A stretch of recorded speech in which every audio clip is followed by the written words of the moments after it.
La guerra como factor económico. ¿A quién benefician los conflictos? En la entrevista a Tilman Brück, director del SIPRI. Profesor Brück, acaba de ser nombrado jefe del Instituto de Estudios para la Paz SIPRI. ¿Qué es en realidad? Es un instituto de estudios sobre la paz que desde hace 50 años se ocupa de temas como el tráfico internacional de armas, los gastos militares de gobiernos y la seguridad en norte y sur. ¿Cuál es la mayor amenaza para la paz? Creo que es la deficiente estatalidad en diferentes países del mundo, estados frágiles o fracasados. Lo vimos en Irak, lo estamos viendo en Afganistán y lo vemos ahora en Mali, Somalia o Haití. La lista es muy larga y muchas veces son los países más pobres del mundo los que ofrecen espacio a terroristas y al crimen organizado, que también amenaza a los países occidentales. Dicen que con el tráfico de armas se puede ganar mucho dinero. Usted afirma que con la paz también se puede ganar dinero. ¿A qué se refiere? Por desgracia, ambas afirmaciones son ciertas. El tráfico de armas es beneficioso para unos pocos, la paz para muchos. Es muy difícil organizar mayorías políticas por la paz porque muchos ciudadanos se benefician. En el tráfico de armas es fácil crear una coalición que vende, comercia y utiliza estas armas. Cuando un país está en guerra, gasta dinero, y lo gasta sobre todo en soldados y armas. Pero, ¿qué costos tiene que asumir un país cuando acaba la guerra? Los soldados son las personas más importantes en una guerra. Los soldados que regresan y quizás están mutilados, heridos, y luego ven limitada su productividad en la vida laboral, reciben apoyo financiero del gobierno. Esto pasa en Alemania, pero sobre todo en los Estados Unidos. Los veteranos que reciben apoyo financiero en calidad de pensiones, seguros sanitarios, es un negocio muy caro. Los países que han pasado por largas guerras sufren cada vez más estas cargas financieras. Cuando comienza una guerra, muchas veces no hay conciencia del gran volumen de costos que implica. ¿Podría especificar un poco más? ¿Qué porcentaje tiene que gastar un país durante la guerra y qué porcentaje cuando la guerra ya terminó? Es interesante que ningún gobierno pueda responder a esta pregunta con precisión. En realidad no sabemos lo que cuestan las guerras. Hay costes fiscales inmediatos. Alemania tiene un presupuesto para el Ministerio de Defensa y hay presupuestos similares en otros países. SIPRI estudia estas cifras y las publica todos los años. Pero hay muchos otros costes fiscales, es decir, costes del Estado, por ejemplo, en el sistema sanitario o de pensiones, también en el mercado laboral. Asimismo, hay medidas de apoyo en la cooperación al desarrollo, en el servicio diplomático, costes adicionales que no se registran como costes de guerra. Y si sumamos todo esto, las cantidades son claramente superiores a las cifras que publican los gobiernos como costes oficiales de guerra. ¿No podríamos ser más concretos y decir que Alemania, que tiene soldados en Afganistán, se gasta tal cantidad de dinero en la guerra? ¿Cuánto más se tiene que gastar para poder financiar esta guerra? En los últimos años, la guerra de Afganistán ha costado a Alemania una media de 1.000 millones de euros anuales. Estos son los costes relacionados directamente con el ejército. Luego hay más gastos que el gobierno alemán no tiene en cuenta. Su inclusión es una cuestión muy discutida, pero lo cierto es que son gastos reales, aunque no entran dentro de los cálculos del gobierno, y conforman otros 1.000 millones de euros más. El coste fiscal total ronda los 2.000 millones de euros. Aparte, tenemos que tener en cuenta que la economía pierde anualmente unos 1.000 millones de euros en, por ejemplo, soldados que están activos en el ejército, pero que en otras circunstancias podrían tener otro trabajo y generar ganancias en el país. En total, estamos hablando de que Alemania se ha gastado en los últimos años una media de 3.000 millones de euros anuales en la guerra. Y de esa cantidad, ¿cuánto tendrá que seguir pagando el gobierno alemán cuando las tropas hayan vuelto a Alemania? En Alemania esta cantidad es ahora relativamente elevada, pero en el futuro disminuirá considerablemente. En los Estados Unidos ocurre justo lo contrario. Allí el impacto financiero de las guerras pasadas y actuales aumentará mucho en 2013. El gobierno estadounidense continúa pagando, por ejemplo, a veteranos de la guerra de Corea. Estos son costos importantes que no han sido incluidos en el presupuesto como tales. Todavía no está muy claro si existe un control democrático sobre los gastos que se generan si se participa en una guerra. ¿Qué ocurriría si los políticos hablaran públicamente sobre lo que cuesta una guerra antes de participar en ella? En realidad debería ser así, que el gobierno publicara antes sus cálculos de gastos y beneficios para que los ciudadanos pudieran decidir si están a favor o en contra de enviar una misión. Primero necesitamos más transparencia y por el momento no la tenemos. No está claro si los ciudadanos se decidirían a favor o en contra de este tipo de operaciones militares. Sería necesario un debate político y los ciudadanos deberían poder decidir en las urnas. Creo que eso es lo que falta aquí en Alemania y en los Estados Unidos. Transparencia respecto a los gastos reales y los que se generarían en un futuro. Estados Unidos cada vez emplea más aviones no tripulados en las guerras. ¿Qué repercusiones tiene esto? Se trata de una reforma tecnológica.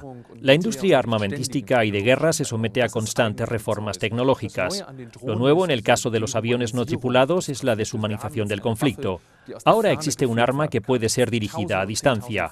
Un soldado puede comandar un dron sentado a decenas de miles de kilómetros del campo de batalla. Así disminuye el riesgo para los bandos y también el grado de movilización.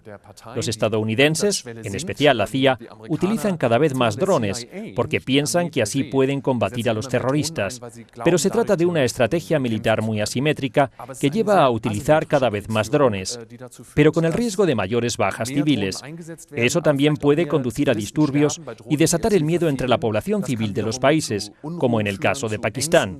Todo esto puede modificar radicalmente las condiciones psicológicas de los conflictos armados. Tengo la impresión de que en Estados Unidos la gente ya está cansada de la guerra, que ya no quiere más operaciones militares. ¿Qué implica esto para una potencia como Estados Unidos? Hay dos tipos de descontento en relación a la guerra. Por un lado, a los estadounidenses no les gusta perder. Perdieron la guerra de Vietnam y también perdieron de facto en Irak y Afganistán. A los Estados Unidos les gusta ganar y creo que por eso están cansados de la guerra. No sé cuál sería su estado de ánimo si hubieran ganado alguna de estas guerras. Por otro lado, están cansados de tener que pagar los costos. En la primera guerra de Irak, cuando había que liberar Kuwait, disponían de una financiación masiva, con ayuda, entre otros, de Alemania. Los Estados Unidos incluso obtuvieron una pequeña ganancia con el conflicto. Pero ahora los estadounidenses son los que pagan. Se necesitan repuestos y las distancias son muy grandes. Todo esto aumenta los costos y además la inseguridad hace que aumente el precio del petróleo. Los Estados Unidos están atrapados en una recesión que quizás tenga que ver con los altos costos de la guerra. Así surge un sentimiento general de rechazo a la guerra, que puede volver a desaparecer si los Estados Unidos se sintieran amenazados de nuevo. No creo que se terminen aislando a causa de estas experiencias. Querrán seguir siendo la policía mundial porque forma parte de su esencia. Estados Unidos quiere que Europa invierta más en defensa, pero parece que Europa no está dispuesta. ¿Qué puede pasar?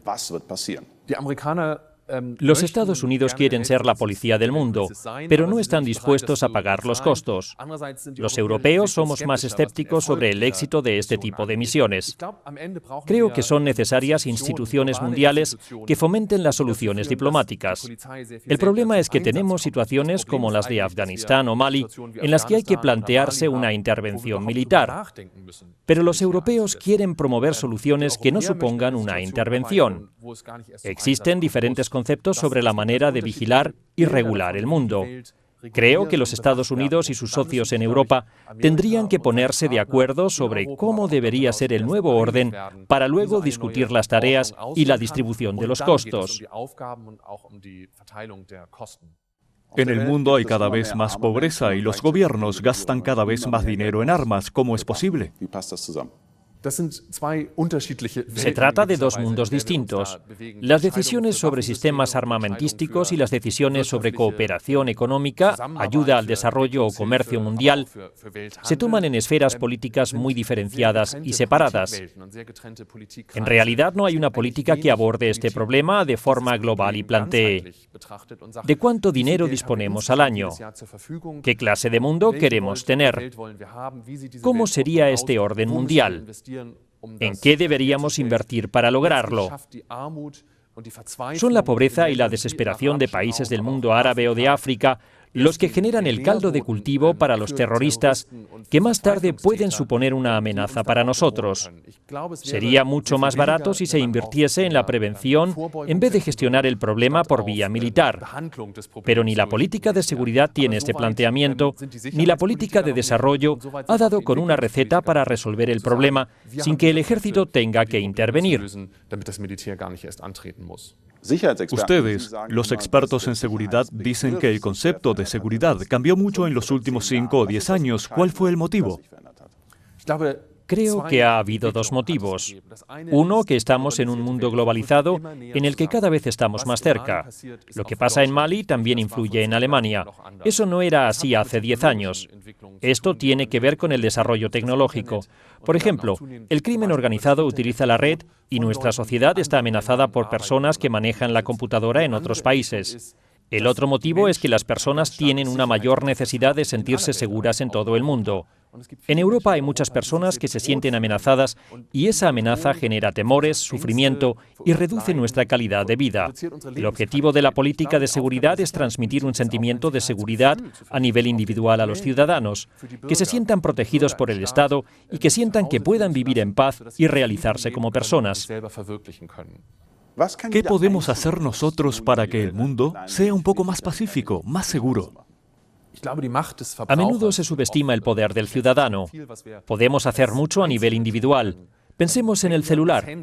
Para cada teléfono celular se han procesado tierras raras que son indispensables para fabricar las microcomputadoras que los hacen funcionar. Estas vienen siempre del Congo, que es una región en conflicto precisamente por la explotación de estas tierras raras. Deberíamos preguntarle a quien nos vende el celular: ¿la fabricación de este teléfono está supeditada a los señores de la guerra? ¿Es este un teléfono pacífico? Muchas gracias y suerte en su nuevo cargo. Gracias.